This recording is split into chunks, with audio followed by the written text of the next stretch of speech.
오늘 주어진 본문 말씀을 통하여서 다윗의 하나님이라는 제목으로 하나님의 말씀을 나누도록 하겠습니다.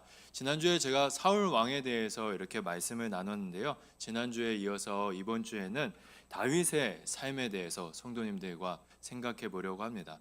정확히는 다윗의 삶이 아니라 다윗에게 임하신 하나님에 대해서 오늘은 생각해 보려고 하는데요.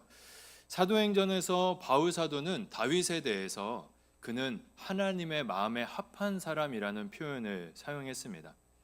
다윗은 하나님께서 찾으셨던 그 한 사람이었죠. 하나님의 사람이었습니다.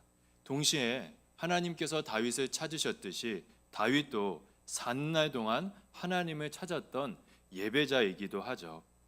다윗은 언제나 하나님과 동행하길 원했습니다. 그래서 그는 유년 시절에서 청년에 이르기까지 양을 돌보면서 자신의 인생의 참된 목자이신 하나님과 함께 하였죠.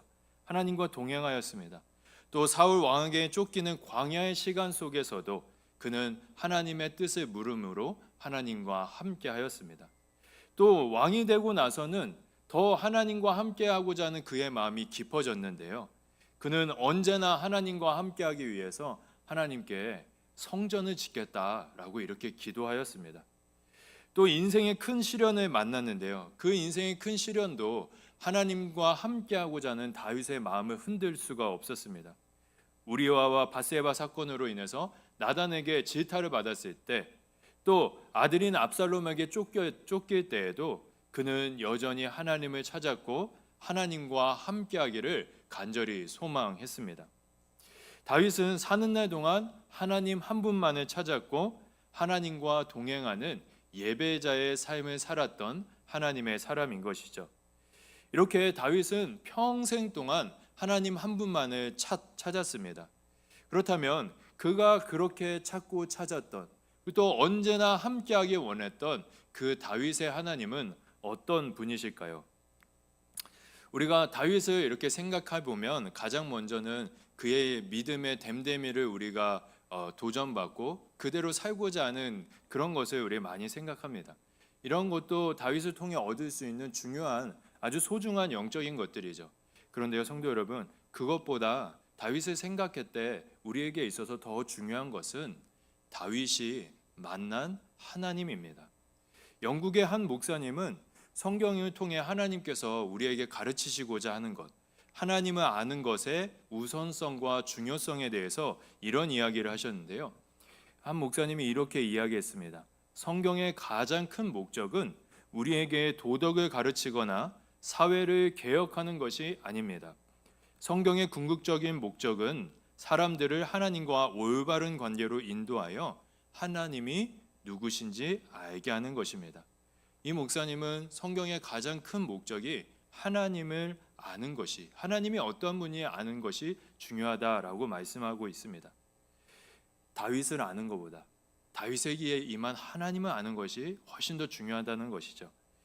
이 목사님이 이렇게 하나님을 아는 것을 더 우선시해야 되고 중요시 여겨야 된다고 이야기하신 이유가 있습니다.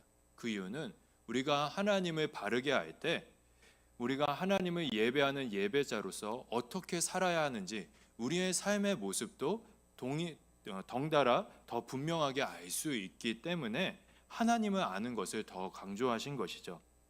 그래서 앞으로 이제 몇 번이 될지는 모르겠지만 사무엘서에 기록되어 있는 다윗에 대한 장면을 이렇게 순서대로 따라가면서 그 장면에서 다윗이 만난 하나님이 어떠한 분인지 하나님 중심으로 사무엘서의 말씀을 성도님들과 살펴보려고 합니다.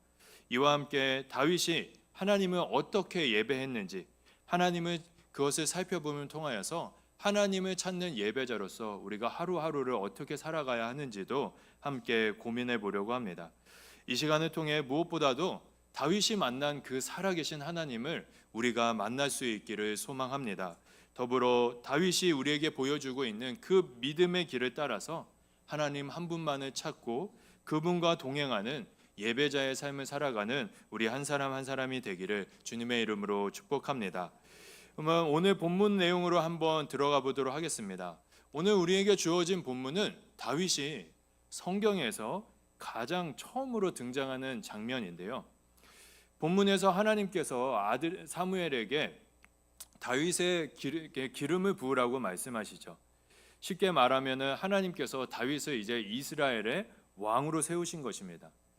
이 장면은 너무나 유명한 장면이기 때문에 대부분 내용이 어떤지 다들 잘 아실 거라 생각이 됩니다. 그래서 그 스토리를 짧게 이렇게 훑고 지나가려고 하는데요.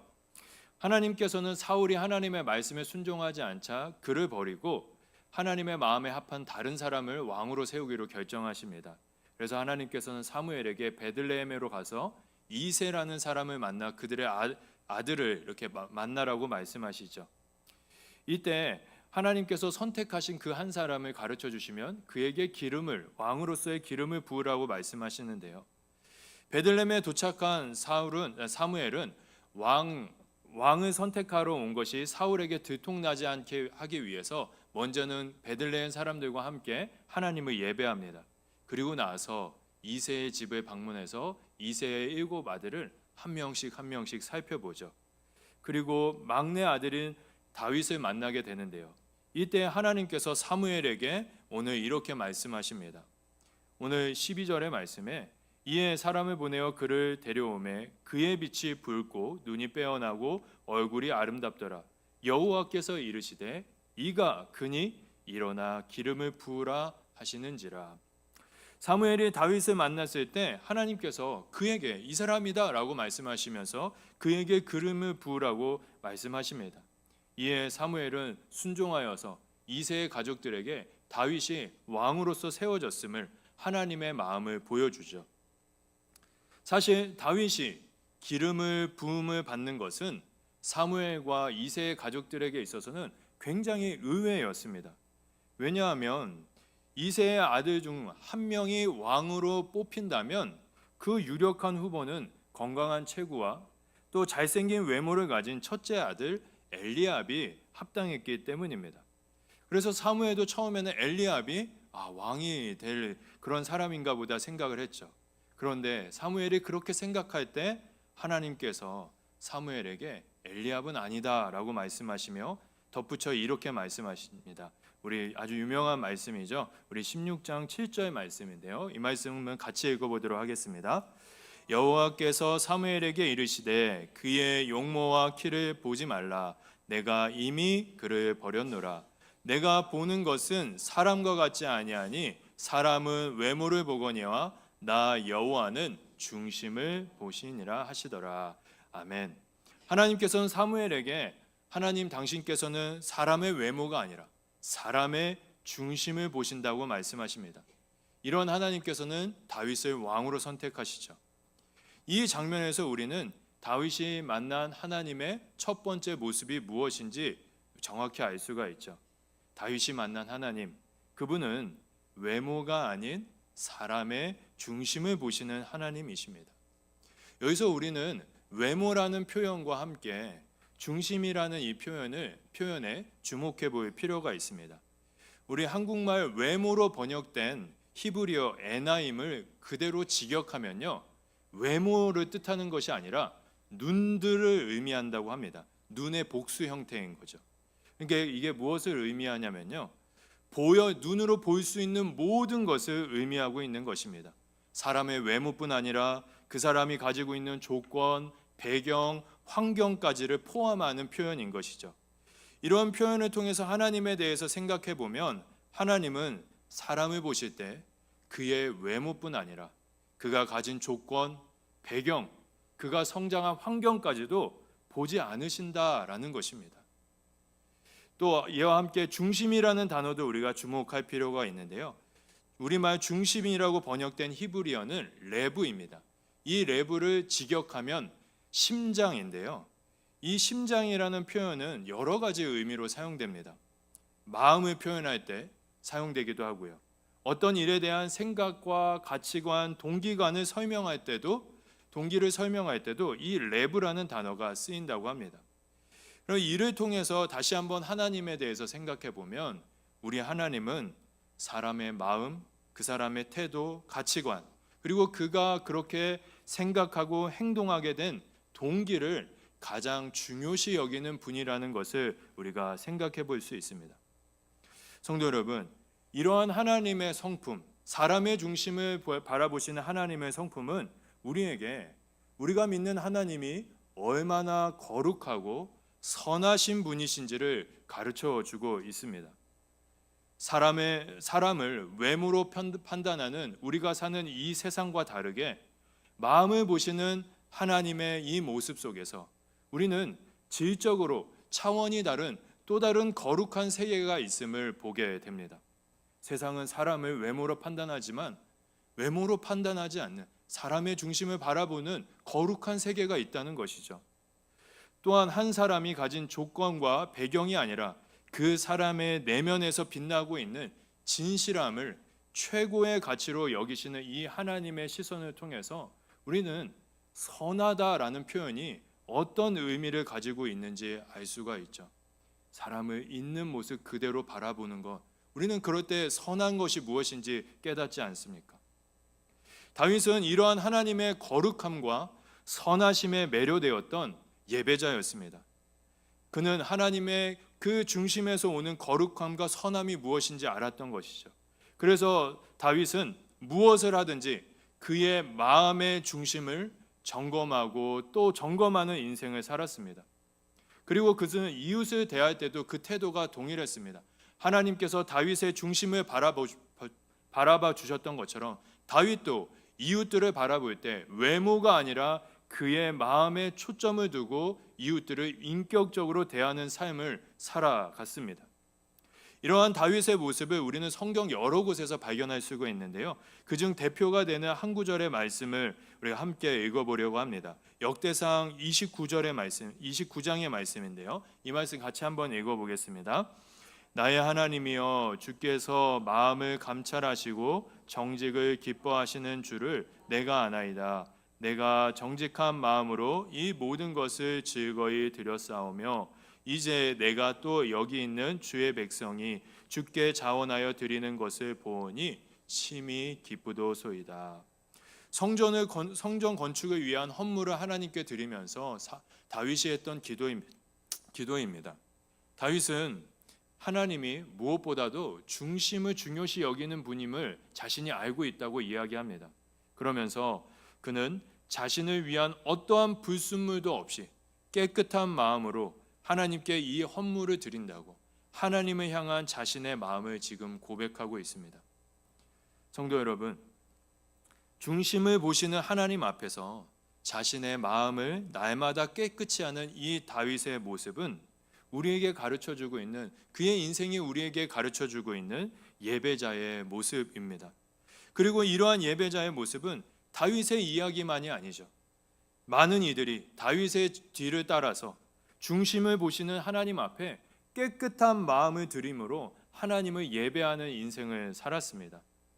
그 중에서 저는 오늘 두 사람을 성도님들께 소개해 드리려고 하는데, 한 사람은 굉장히 유명한 분입니다.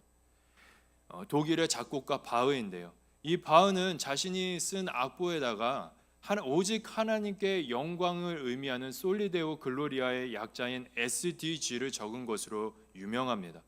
그가 왜 악보에다가 오직 하나님께 영광이라는 이 단어를 썼을까요? 그 이유는 자신의 위대한 업적을 뒤로하고 중심을 보시는 하나님 앞에 하나님을 경외하는 그 자신의 깨끗한 마음을 드리기 위해서, 그것을 하나님께 드린다고 표현하기 위해서 중심을 보시는 하나님을 그가 알았기에 SDG라는 그 이니셜을 거기다 쓴 것이죠. 다윗과 바울과 같은 위대한 사람만이 깨끗한 마음으로 하나님을 예배할 수 있는 것은 아닙니다. 평범한 삶을 통해서도 하나님을 예배했던 그런 한 사람이 있습니다. 그 사람은 17세기 수도사로서 이 땅을 살아갔던 로렌스라는 한 형제인데요. 이는 수도원에서 청소와 주방일과 같은 허드렛 일, 아무도 안 하려는 낮고 평범한 일을 맡고 있었습니다. 그래서 어느 누구도 이 로렌스라는 사람을 주목하지 않았죠. 그런데 이런 평범한 사람이 남긴 한마디의 말이 많은 사람들에게 예배가 무엇인지 깨닫게 해 주었습니다. 로렌스가 자신의 책에서 이런 이야기를 했습니다. 나는 후라이팬에 작은 계란 하나라도 하나님을 사랑하는 마음으로 뒤집습니다. 다 하고 나면 바닥에 엎드려 나에게 이 일을 할 수 있게 하신 하나님을 예배합니다. 이 로렌스 형제에게 있어서 계란을 뒤집는 것이 하나님을 예배하는 일이었습니다. 성도 여러분, 이 로렌스라는 이 사람이 왜 달걀을 뒤집으면서 그 하찮은 일에 하나님을 향한 사랑을 담았던 것일까요? 그 이유는 그가 믿는 하나님은 어떠한 일의 크고 작은 형태를 중요시 여기는 분이 아니라 그 일 안에 담겨 있는 그 사람의 중심과 마음과 동기를 보시는 분이시기 때문입니다. 하나님이 마음을 보시는 분이시기에 그는 하찮은 일일지라도 하나님을 향한 사랑을 담아 했던 것이죠. 그리고 그것이 하나님을 향한 예배가 되었고 그의 이 짧은 말 한마디가 많은 사람들에게 예배가 무엇인지 가르쳐 주었던 것입니다. 사랑하는 성도 여러분, 다윗의 하나님, 이 바흐의 하나님, 로렌스의 하나님은 오늘도 우리를 바라보시면서 우리의 마음에 주목하고 계십니다. 이 하나님을 예배한다는 것은 남들이 우러라 볼 수 있는 그런 엄청난 일을 이루는 것이 아니죠. 중심을 보시는 하나님을 예배한다는 것은 오늘 나에게 맡기신 일에 깨끗한 마음으로 충성을 다하는 것, 그것이 하나님을 향한 진실한 예배인 줄 믿습니다. 바라기는 우리의 삶이 깨끗한 마음으로 하나님께 영광 돌릴 뿐 아니라 중심을 바라보시는 그 하나님의 거룩하심과 선하심을 세상 가운데 드러내는 예배자의 삶을 살아가게 되기를 주님의 이름으로 축복합니다. 이어지는 내용을 보면요, 이제 악령이 사울 왕에게 임합니다. 그래서 그가 이상한 행동을 하죠. 이에 신하들이 걱정이 돼서 수금을 타는 자를 세우자고 왕에게 이렇게 물어봅니다. 이때 사울이 허락을 했고 한 소년이 수금 타는 자로 다윗을 추천하게 됩니다. 이에 사울은 다윗을 즉시 불러서 그를 만나죠. 너무나 마음에 들었습니다. 그래서 사울이 다윗을 수금 타는 자가 아니라 무기 드는 자로 훨씬 더 높은 지위에 다윗을 임명하게 됩니다. 그리고 이때부터 다윗은 사울 곁에 머물면서 수금을 연주합니다. 다윗이 연주할 때마다 사울에게 임한 악령이 떠나가게 되는데요. 이 장면에서 우리가 주목해야 하는 것은 사울에게 다윗을 추천하는 소년의 말입니다. 소년이 사울에게 다윗을 이렇게 소개하는데요.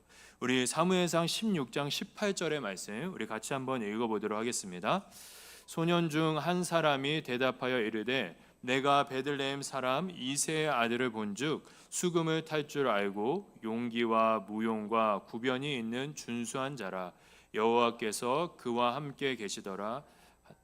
네, 이 말씀에 보면 파란색 부분에 보면 소년은 다윗을 단순히 수금을 잘 타는 자 이상으로 소개하고 있습니다. 굉장히 다윗을 균형감 있는 건강한 사람으로 소개하고 있는데요.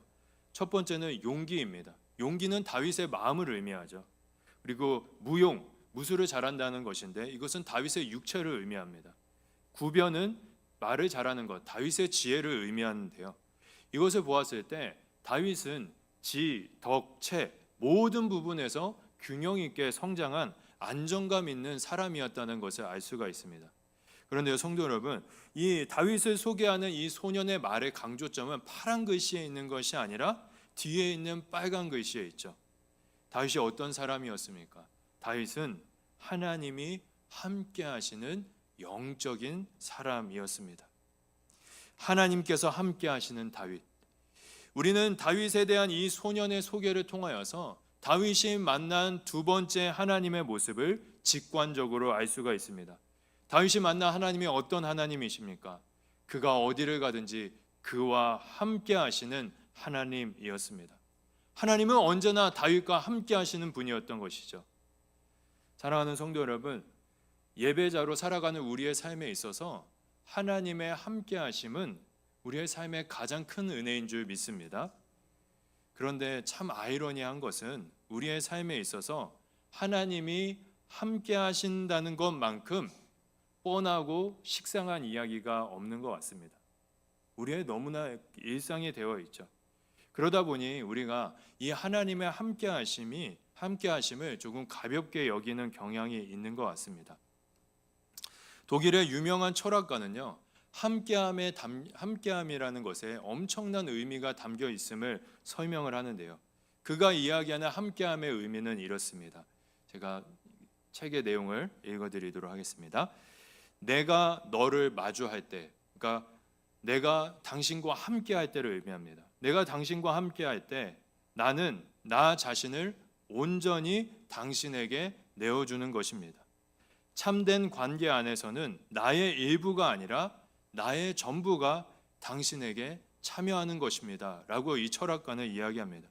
이 철학가는 자신이 누군가와 함께 한다는 것은 그냥 덩그러니 그의 곁에 있어주는 것이 아니라 자신의 전부를 그에게 주는 것이라고 표현하고 있습니다. 이것은 우리가 충분히 공감할 수 있는 이야기죠. 우리도 소중한 사람들, 가족들과 이웃들과 함께할 때 우리의 마음과 우리의 존재, 우리의 시간, 우리의 재정을 그 소중한 사람을 위해서 다 내어주면서 함께합니다. 그런데요, 성도 여러분, 이 철학가의 말은 그냥 단순히 우리가 공감할 수 있는 말 이상의 의미가 있다고 저는 생각합니다. 저는 이 철학가의 말이 이분이 기독교인은 아니지만 우리에게 하나님의 마음을 알려준다고 생각하는데요. 왜냐하면 이 철학가의 말대로 삼위의 하나님께서는 우리와 함께 하시기 위해 당신의 전부를 우리를 위해 내어주셨기 때문입니다. 성부 하나님은 우리와 함께 하시기 위해 아버지의 전부이신 아들을 우리를 위해 내어주셨습니다. 성자 하나님은 우리와 함께 하시기 위해 당신의 모든 영광을 버리고 육신을 입고 이 땅에 오셔서 생명을 내어주셨죠. 성령 하나님은 어떤 분이십니까? 우리가 죽기까지가 아니라 영원토록 우리와 함께 하시는 분이십니다. 사랑하는 성도 여러분, 함께 하시는 이 하나님의 이러한 성품, 이 성품은 이 땅을 살아가는 모든 예배자들, 모든 성도들의 위로입니다. 어떻게 이것이 우리의 삶의 위로일 수 있는가? 우리 모두는 언젠가는 인생의 마지막 날을 맞이하게 될 것입니다. 우리 모두는 죽게 되어 있죠. 우리 모두는 죽을 것입니다. 그때 사랑하는 배우자도, 우리의 가족도, 평생 힘이 되어줬던 동역자들도 결코 우리와 함께 죽음의 길을 걸어주지 않습니다.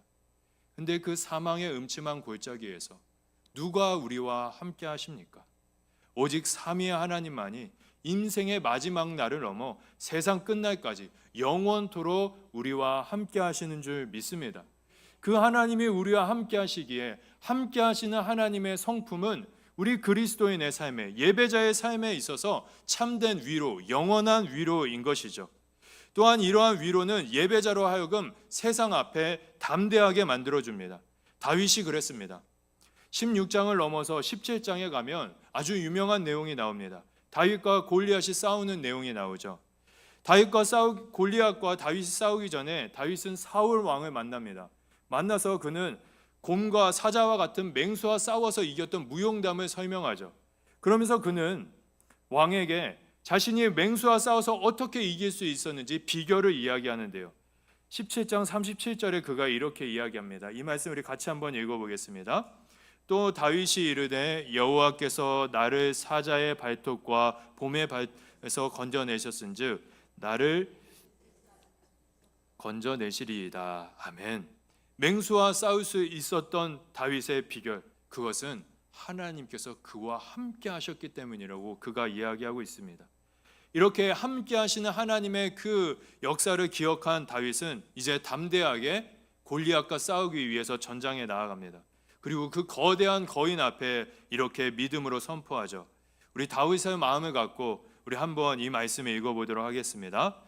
너는 칼과 창과 단창으로 내게 나아오거니와 나는 만군의 여호와의 이름으로 내게 나아가노라. 오늘 여호와께서 너를 내 손에 넘기시리니 온 땅으로 이스라엘의 하나님이 계신 줄 알게 하겠고 또 여호와의 구원하심이 칼과 창에 있지 아니함을 이 무리에게 알게 하리라. 전쟁은 여호와께 속한 것인즉 그가 너희를 우리 손에 넘기시리라. 아멘. 이 작은 연소한 다윗이 전쟁에 익숙한 거대한 장수 골리앗 앞에 지금 담대하게 나아가서 승리를 선포하고 있습니다. 성도 여러분, 이 연소한 다윗이 어떻게 그 거대한 골리앗 앞에 이렇게 승리를 선포할 수 있습니까? 그는 확신했던 것입니다. 전쟁의 주관자이신 하나님이 그와 함께 하신다는 것을 말이죠. 하나님의 함께하심이 다윗으로 하여금 세상 앞에 담대하게 만든 것입니다. 이 하나님의 함께하심이 주는 이 담대함은 다윗의 인생뿐 아니라 다윗보다 더 하나님을 간절히 찾았던 수많은 하나님의 사람들, 예배자의 삶 속에서 담대함이 주는 그 영적인 사실을 우리에게 가르쳐주고 있습니다. 바로의 꿈을 해석했던 요셉, 바로 앞에서 하나님의 심판을 선포했던 모세, 여리고성 앞에 선 여호수아, 미디안 족속과 싸웠던 기드온, 바알 선지자 앞에 섰던 엘리사, 왕의 음식을 거절했던 다윗과 다니엘과 그의 동역자들, 또 로마의 핍박 앞에 죽음 앞에 섰던 사도들과 초대교회 성도들, 그들이 세상 앞에 담대할 수 있었던 것, 그것은 삼위의 하나님께서 당신의 모든 것을 다하여 그들과 함께 하심을 그들이 믿고 있었기에, 그 하나님의 함께 하심으로 인하여서 우리의 믿음의 선배들은 세상 앞에 담대히 설 수 있었던 것입니다. 사랑하는 성도 여러분, 다윗과 함께 하신 그 하나님이 오늘 우리와 함께 하시는 줄 믿습니다. 그 하나님이 지금 우리와 어떻게 함께 하십니까? 그냥 옆에서 덩그러니 앉아 계십니까? 그렇지 않습니다. 우리 하나님은 당신의 모든 것을 다하여서 우리와 함께하고 계시는 줄 믿습니다. 이렇게 하나님의 모든 것이 우리와 함께하기에 예배자는 이 세상을 살아갈 때 담대함으로 살아갑니다. 그리고 세상을 향해 담대하게 승리를 선포하죠. 그 승리를 선포가 바울의 고백에서 우리는 발견할 수가 있습니다. 우리 조금 긴 말씀인데요, 하나님께서 우리와 함께 하심으로 인하여서 담대하게 세상을 향해 이 말씀을 선포할 수 있었으면 좋겠습니다. 이 말씀 우리 같이 한번 읽어보도록 하겠습니다. 만일 하나님이 우리를 위하시면 누가 우리를 대적하리요? 자기의 아들을 아끼지 아니하시고 우리 모든 사람을 위하여 내주신 이가 어찌 그 아들과 함께 모든 것을 우리에게 주시지 아니하겠느냐? 누가 우리를 그리스도의 사랑에서 끊으리요? 환난이나 공고나 박해나 기근이나 적신이나 위험이나 칼이냐?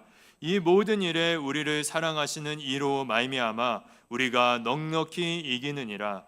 내가 확신하노니 사망이나 생명이나 천사들이나 권세자들이나 현재일이나 장래일이나 능력이나 높음이나 깊음이나 다른 어떤 피조물이라도 우리를 우리 주 그리스도 예수 안에 있는 하나님의 사랑에서 끊을 수 없으리라. 아멘. 세상의 무엇도 우리를 하나님으로부터 끊을 수 없는 줄 믿습니다. 이 함께 하시는 하나님으로 인해 세상에 담대히 나아가 승리의 길을 걸어가는 그 예배자의 모습이 저와 여러분, 우리의 모두의 삶이 되기를 예수님의 이름으로 축복합니다. 오늘은 제가 요즘 자주 듣기도 하고 자주 부르기도 하는 찬양 한 곡을 소개해드리면서 말씀을 맺고 싶은데요, 예전에 저녁 예배 때 한번 3주 동안 소개해드렸던 찬양입니다. 나의 하나님이라는 찬양인데, 제가 이 찬양을 소개해드리는 이유는 가사를 보면 하나님께서 다윗을 바라보시면서 가지고 계셨던 마음, 그리고 하나님을 향해 다윗이 가지고 있었던 그 마음을 이 찬양의 가사가 잘 표현하고 있는 것 같아서입니다. 가사를 보면 이런데요, 1절에 보면 나의 사랑 너는 어여쁘고 참 귀하다. 어느 보석보다 귀하다. 내가 사랑스럽지 않을 때 너를 온전히 사랑하고 너와 함께하려 내가 왔노라. 다윗의 마음의 그 진실함을 보석과 같이 여겨주시고 그의 있는 모습 그대로를 바라보시며 그와 함께 하시는 하나님의 그 모습을 우리가 이 가사를 통해 상상할 수가 있죠. 2절과 후렴의 내용은 이렇습니다. 주의 사랑, 이 사랑은 결코 변치 않아. 모든 계절 돌보시네. 푸른 마르고 꽃은 시드나 주의 말씀 신실해. 실수가 없으신 주만 바라라. 주님의 나라와 뜻이 나의 삶 속에 임하시며 주님 알기를 주만 보기를 소망해 거룩히 살아갈 힘과 두려움 없는 믿음 주실 나의 하나님 완전한 사랑 찬양해. 이 2절과 후렴을 통해서는 중심을 보시는 하나님, 함께 하시는 하나님을 신뢰하면서 담대하게 세상에 나아가는 다윗의 모습을 상상해 볼 수가 있습니다. 성도 여러분, 중심을 보시는 하나님, 또 우리와 함께 하시는 하나님은 이 1절의 가사와 같이 우리의 마음에 있는 그 진실함을 가장 소중히 여기시고 우리 모습을 있는 그대로 바라보시며 우리와 언제나 함께 하기 원하시는 선하신 분이십니다. 이 거룩하고 선하신 하나님 앞에 오늘 이 시간 이 찬양 고백하면서 다윗과 같이 깨끗한 마음을 하나님께 드릴 수 있었으면 좋겠습니다. 더불어 그 하나님을 의지하여 다시 한번 세상으로 담대히 나아가는 우리가 될 수 있기를 결단하고 또 기도하도록 하겠습니다.